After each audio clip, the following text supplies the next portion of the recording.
Good morning. So ito traffic na nga at ayan yung truck na miss ka po na sa naipit kami dito sa may banggaan yata sa unahan. So ayan, lusad pagong to rush hour kaya ingat-ingat tayo mga driver. Ayan na nga naman daming nag-traffic. Ayan, winalis nila yung mga bubog sa daanan kaya pala na traffic. Ayan siya, ang dami nila, nagtutulungan sila.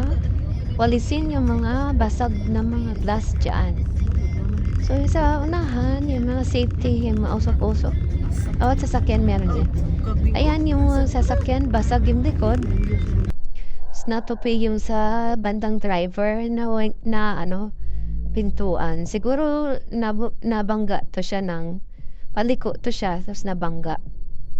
Galing sa kabila. So, ayan. Kaya tuloy na traffic. So, ingat-ingat tayo mga guys. Thank you for watching.